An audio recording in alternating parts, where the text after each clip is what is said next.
Halo semuanya, pada video kali ini kita akan membahas penerapan metode Agile dalam berbagai industri, tidak hanya terbatas pada TI. Fokus pada video ini ada dua konsep. Yang pertama itu tailoring, sini. Dan yang kedua adalah modularity. Kedua konsep ini memungkinkan Agile diterapkan sesuai dengan kebutuhan industri tertentu. Sebagai contoh, kita akan melihat bagaimana kedua konsep ini diterapkan dalam konteks industri konstruksi.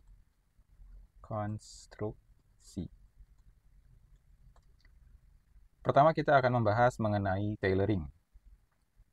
Seperti yang kita ketahui bersama, kalau kita bicara soal Agile, kita akan membicarakan cara kerja yang pertama kali muncul di dunia pengembangan perangkat lunak. Agile pertama kali muncul di pengembangan perangkat lunak, lalu dia menyebar ke berbagai industri lain, termasuk salah satunya adalah industri konstruksi. Yang penting untuk kita pahami adalah penerapan Agile di dunia perangkat lunak dan di dunia konstruksi tidak akan sama. Itulah alasannya kita membutuhkan tailoring di sini. Saat Agile melalui proses tailoring, dia dapat diterapkan untuk industri manapun termasuk konstruksi. Tailoring ini terkait dengan proses. Tailoring berarti menyesuaikan proses Agile agar sesuai dengan karakteristik dan konteks, baik proyek maupun industri. Jadi dengan tailoring, kita membuat proses Agile menjadi sesuai dengan karakteristik dan konteks.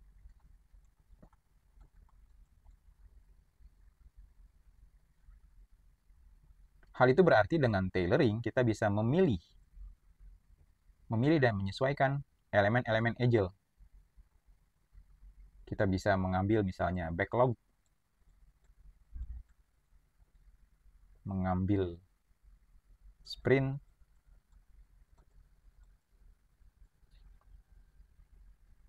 mengambil board,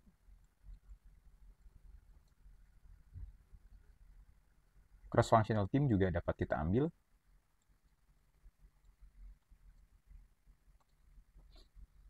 Setiap elemen ini kita serap, kita ambil untuk mendapatkan proses yang sesuai dengan karakteristik dan konteks tadi.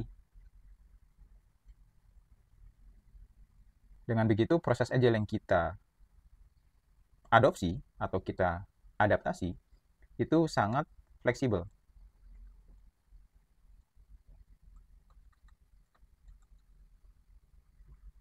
Dengan begitu, dengan fleksibilitas itu ya, kita bisa mendapatkan proses yang sesuai dengan karakteristik proyek dan konteks industri. Dalam konteks industri konstruksi misalnya, ada kemungkinan besar proses yang lebih linear dan cenderung bertahap itu lebih bisa digunakan, sehingga kita bisa menerapkan Agile dengan melakukan tailoring. Jadi di sini kita mengkombinasikan beberapa elemen Agile dengan karakteristik atau kebutuhan untuk pengelolaan pekerjaan yang linear dan bertahap, sehingga Agile bisa diterapkan dalam konstruksi. Berbeda dengan tailoring yang fokus pada proses, modularity ini justru fokusnya pada produk.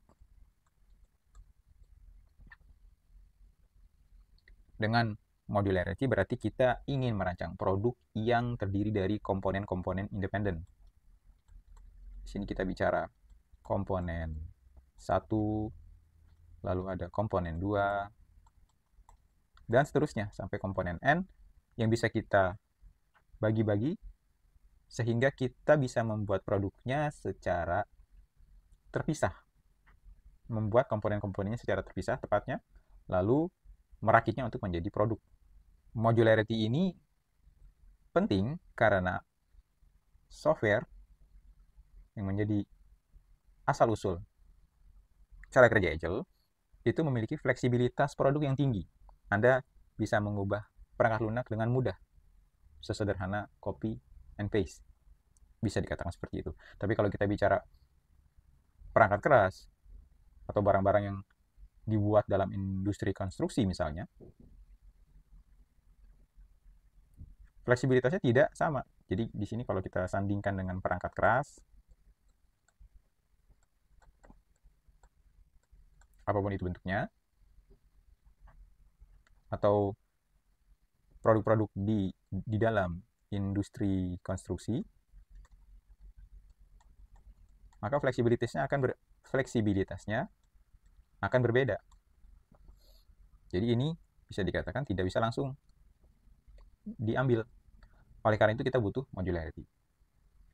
Seorang teman pernah bercerita bahwa ada istilah advanced work packaging. Advanced work packaging yang pada prinsipnya advanced work packaging ini pada prinsipnya adalah membuat unit-unit modular dari sebuah produk. Jadi seperti yang sudah kita bahas barusan, ada komponen-komponen yang dapat dibuat secara independen, lalu nanti untuk pembuatan produk itu butuh lebih sedikit effort atau paling tidak harus membuatnya dari nol. Nah, dalam konteks konstruksi atau mungkin dalam industri lain, ada kalanya iteration atau iterasi ini dianggap jelek. Dia dianggap sebagai sebuah indikator bahwa kualitas barangnya tidak baik.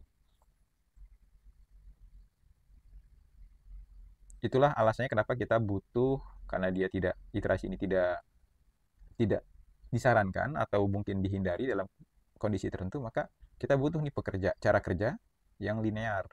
Yang ini menjadi penting, linear dan bertahap.